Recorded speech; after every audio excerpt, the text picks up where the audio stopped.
Alors, aujourd'hui, on va attaquer un gros point important. Le réglage des suspensions. Donc, il n'y a pas grand monde qui s'y connaît. C'est super compliqué. Personnellement, j'y connaissais rien juste le jour avant. Donc, je découvre quasiment en même temps que vous. C'est super important. Ça sert à rien d'avoir une moto préparée à mort qui va du tonnerre si on n'a pas des suspensions d'action. Donc, ça permettra de freiner plus fort parce que la suspension ne plongera pas excessivement. Ça permettra d'accélérer fort parce que l'amortisseur ne se tassera pas, ne fera pas un effet chewing-gum qui met super mal à l'aise. Et ça permettra aussi d'être plus incisif, donc d'avoir une moto plus réactive ou plus stable. Ça dépend vraiment de ce qu'on a besoin. Voilà, on va régler ça aux petits oignons. Je vais vous montrer tout de suite. Alors, premier point important, donc ici je vais beaucoup parler du système BM. Donc c'est le BM Damping Control, donc le système électronique des suspensions. Ça va être le réglage électronique, mais si vous n'avez pas de suspension électronique, vous pouvez quand même suivre. Ça ne va pas vous parler tout de suite, mais voilà, il y aura quand même certains réglages qui vous seront utiles, que vous pourrez adapter. Donc, ça ne va pas être les mêmes commandes qu'ici, mais voilà, vous allez voir dans votre manuel utilisateur de la moto et vous trouverez aussi où régler la détente, la compression. Voilà, ici c'est électronique, mais vous l'avez manuellement. Première chose, c'est d'avoir une bonne huile. Donc, si votre moto a déjà de l'âge, qu'elle a déjà des kilomètres, qu'elle a déjà des sessions de piste, voilà, il faudrait peut-être penser à changer l'huile. De l'huile, ça s'use, on n'y pense pas. Souvent, c'est vraiment une huile qui est très négligée en moto. On pense à tous ces fluides, mais l'huile de suspension, on s'en bat les couilles. Eh ben non, parce que cette huile, elle s'use comme une eau. Donc, l'huile, en vieillissant, va devenir fatalement bien moins bonne, soit trop fluide, elle va chauffer. Enfin, voilà, il faut la changer. Donc ici, la moto revient de l'entretien, donc elle a eu un remplacement d'huile. J'ai mis de l'huile même un peu plus visqueuse parce que je la trouvais trop fluide, j'arrivais à en buter. Donc voilà, on va regarder maintenant les réglages. Avant de commencer par quoi que ce soit, on va devoir calculer ces courses mortes. Alors, c'est quoi une course morte? Donc c'est la différence de tassement. Donc on va tendre la suspension pour avoir son débattement maximum. Et ensuite, on va la reposer avec le poids du pilote pour avoir le débattement qui reste. Donc voilà, il restera une certaine mesure. Et cette mesure-là, elle doit être précise, elle doit être réglée. Donc, si elle est trop grande, là, ça n'ira pas parce qu'on aura une fourche qui ne va pas assez loin. Si elle est trop faible, on aura une fourche qui va trop loin. Donc, pas assez loin, ben, la fourche ne travaille pas, donc on n'a pas tout le potentiel. Pas assez, enfin, trop loin. Là, le problème, c'est qu'on arrive ici, en butée. Et si on arrive en butée, le problème, c'est qu'elle n'a plus de fonction d'amortissement. Donc, sur un gros freinage, vous arrivez en bout de ligne droite, il y a un trou, la suspension ne jouera pas son rôle et ça va se taper, ça va faire un mouvement. Voilà, c'est ça qu'on ne veut pas. On veut une fourche qui travaille sur toute sa longueur en gardant une marge. Ça, c'est important. Voilà, donc, pour ce faire, il va falloir lever la moto. Vous me direz, j'ai des béquilles atelier, voilà, c'est parti. Non, ça ne marche pas. Pourquoi? Parce qu'il faut que les suspensions soient détendues. Suspension et amortisseur. Donc, pour ce faire, il faut que le bras oscillant soit complètement ballant. Donc là, on s'appuie sur le bras oscillant, donc ça ne va pas. Il faut qu'elle soit pendue. Pareil pour la fourche, il faut que la roue donne tout son poids pour que la fourche soit détendue à mort. Comment faire? Eh bien simple, soit on a un système de levage central au niveau du châssis ou quoi qui permet de soulever la moto, ou alors bah, vous allez faire comme moi à la one again, on met des crochets au plafond et on va soulever la bête. Et voilà, elle vole. Donc je l'ai levée avec 2 palans, descendre pour la maintenir. Donc une partie à la boucle arrière, l'autre partie au guidon. Comme ça, ma roue avant est bien détendue. Et mon bras oscillant également. Bon, le système électronique, il faut absolument qu'il soit alimenté. Donc il y a des valves électroniques dans la suspension et dans l'amortisseur. Donc il faut que le contact soit mis. Le manuel dit moteur tournant, je pense pas que ce soit nécessaire. Donc faut juste que la batterie soit encore viable en fin de réglage. Donc je l'ai branché directement sur le chargeur. Donc voilà, comme ça on est bon. Donc on va aller dans le menu. Déjà des réglages. Je vais vous montrer. Voilà.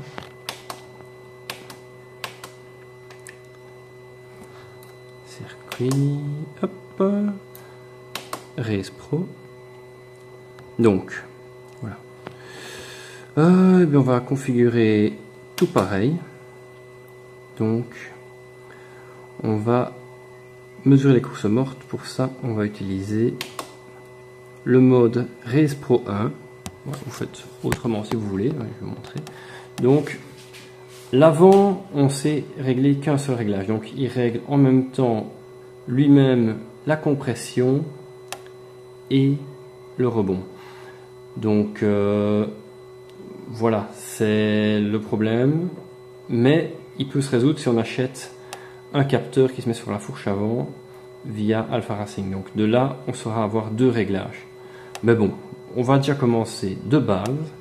Donc, pour commencer de base, pour être certain de n'avoir aucune interaction des valves électroniques, on va remettre tous les réglages au plus faible. Voilà, pour avoir le moins de résistance possible. Pareil à l'arrière. Voilà. Comme ça, on peut se dire qu'on part sur une base saine. Voilà. Hop, on quitte. Et voilà. Donc, là, en principe, les réglages sont insérés.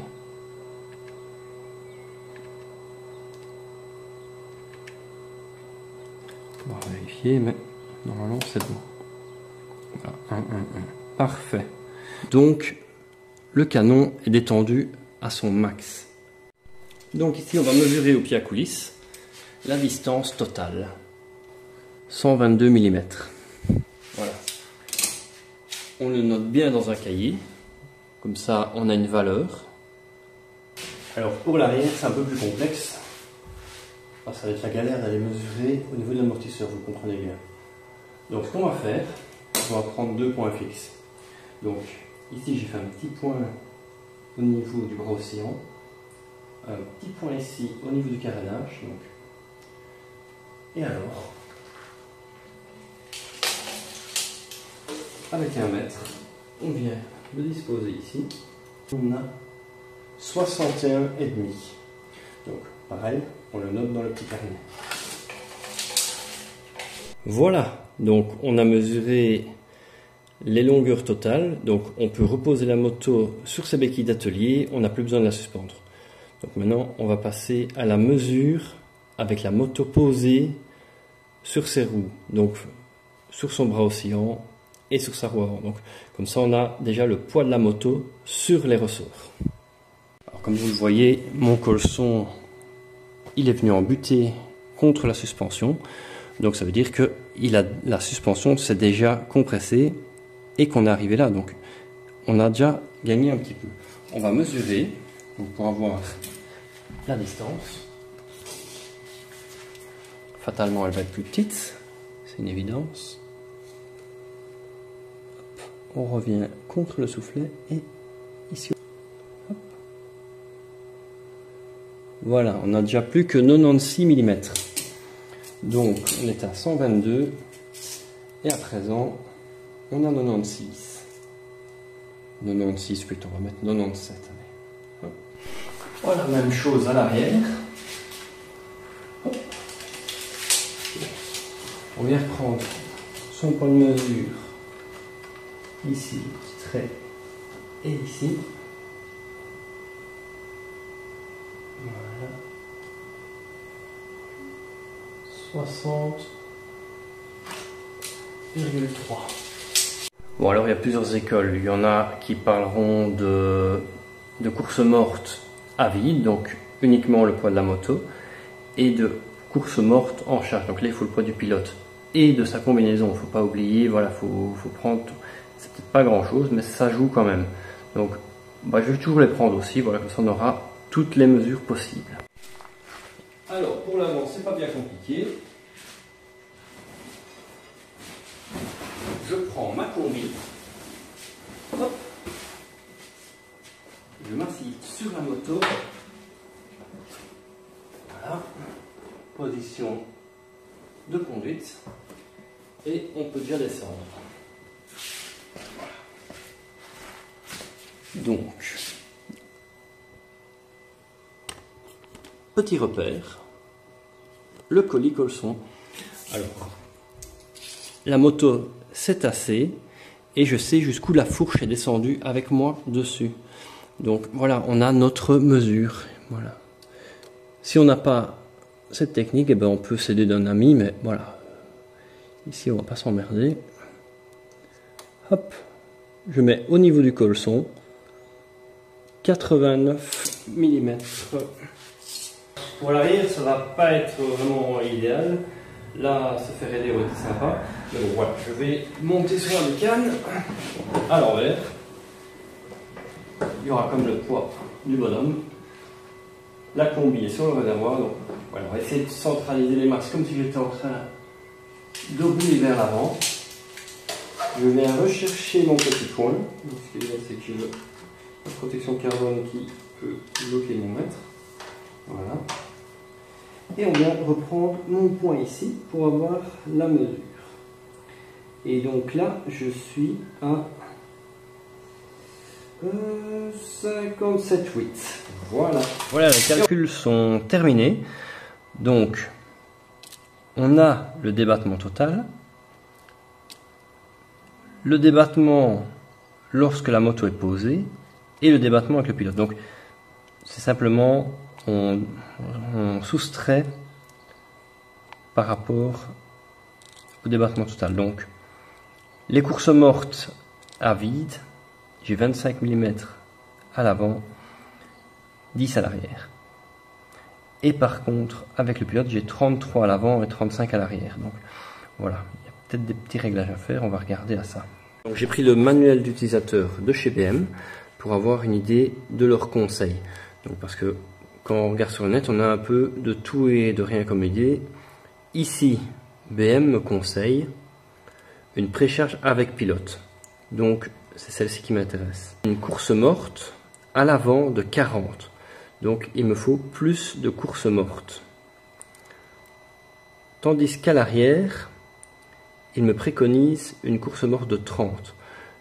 35 pour un usage route. Donc, on doit arriver à une course morte de 30. Alors pour ces valeurs, je partais avec une précharge, donc une tension préalable du ressort au minimum. J'avais la vis ici, donc sur le fourreau de droite, était desserrée à fond. Donc ici, on va serrer celle-ci à fond pour avoir une idée de la précharge totale. Avec la précharge à fond, 92,7, on va dire 93. Donc, en ayant 93 mm, donc rappelez-vous, 122 moins 93 à la place de 89, donc 9 mm. Voilà, donc j'ai desserré la précharge donc au maximum, c'est-à-dire 15 tours et demi, et voilà, 89 mm.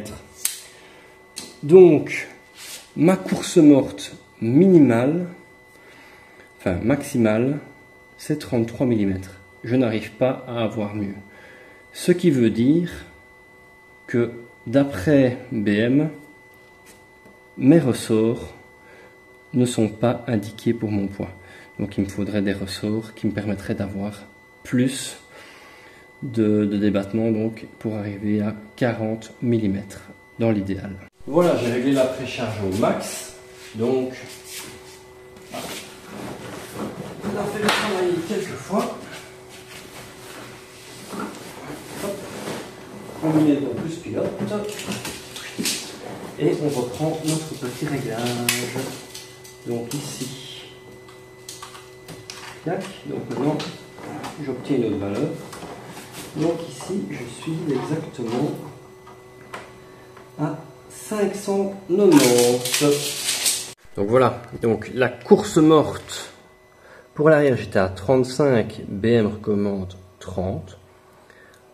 Ça, 35, c'est en desserrant au max la précharge. Mais si je la serre au max, donc j'ai obtenu 590, donc 613, on se rappelle, moins 590 au lieu de 578, eh bien, je n'ai plus que 23 mm. Donc ça veut dire que desserrer à fond, c'est trop, ou c'est parfait pour la route, mais pour la piste, il faut la serrer, mais pas à fond, parce que sinon on n'a pas assez de course morte. Donc ça veut dire qu'elle risquerait d'aller en butée et de faire des effets parasites. Donc on va essayer de régler ça, on va le mettre un petit peu moins fort, on va desserrer ça. Alors votre précharge arrière, vous la réglez à l'aide de ce boulon ici. Donc au plus on va serrer la précharge, au moins on aura de course morte. Donc voilà, c'est ça, il faut retenir, au plus on en met, au moins on a cette course morte. Donc pour l'arrière, j'étais dans les tolérances constructeurs, donc on va dire il y a moyen de régler. Trop serré, j'avais pas assez de course morte, desserré à fond, j'en avais trop. Donc voilà, ici j'ai trouvé un compromis, j'ai mis 8 clics en partant de 0. Et là, j'arrive à une course morte de 30, donc la recommandation parfaite selon BM. Donc, je vais garder ce réglage-là pour l'arrière, 8 clics en plus de 0. Mais c'est un réglage personnel, donc ça ne veut pas dire que ça sera votre réglage idéal, même si vous faites le même poids. Enfin voilà, il y a des trucs qui jouent et il ne faut pas tenir compte du réglage d'un autre. Il faut essayer de partir de son calcul personnel. Alors, pour l'arrière, on peut faire jusqu'à 23 tours en partant de 0. Donc voilà, ça laisse quand même une belle marge de progression. Pour régler quand même, c'est des millimètres. Donc voilà, à chaque fois bien pomper sur la moto pour pouvoir faire travailler l'hydraulique et que tout se mette bien en place, que la précharge soit effective avant de faire sa mesure. Donc vraiment bien pousser, pomper pour que cette précharge puisse être mesurée sans être faussée. À présent, vos courses mortes sont réglées, donc tout ce qui est hydraulique, il faudra le régler en roulant. Donc c'est un réglage qui se fait plus en dynamique, avec un ressenti, donc c'est comme on le sent, vraiment le feeling de la moto, et ça, on va le voir plus tard. Donc, pour ce qui est des réglages de course morse, c'est à faire à domicile au calme. Ici, voilà, c'est réglé, donc les précharges sont réglés, on n'y touche plus, donc c'est ça un réglage qu'on ne touche plus, donc il n'y a pas de j'aimerais bien qu'elle soit plus dure, je vais remettre un truc, non, les courses mortes, c'est les courses mortes, voilà, c'est réglé, et après c'est du réglage dynamique de l'hydraulique, donc de la détente et de la compression, ça c'est le grand principe. Donc c'est déjà tout pour cet épisode de réglage de suspension, en tout cas le premier épisode des réglages suspension. Donc j'espère que vous avez apprécié, que ça vous a été utile également, comme ça m'a été utile de comprendre ça. Franchement c'est génial de comprendre les suspensions parce que c'est vraiment un truc qui me semblait compliqué à mort. Ça l'est, mais quand on a dépatouillé, qu'on a un peu travaillé, mesuré, chipoté, voilà, ça devient presque agréable de comprendre cet aspect de la moto. N'hésitez pas à suivre la page, donc si ce n'est pas encore fait. À liker, à commenter si jamais vous avez une question, un avis. Voilà, si vous vous dites tiens c'est quand même bizarre ce qu'il raconte là, n'hésitez pas à le lire. Voilà, ça m'intéresse aussi de savoir, de corriger ce que je raconte. Alors n'oubliez pas, vous likez et vous vous abonnez.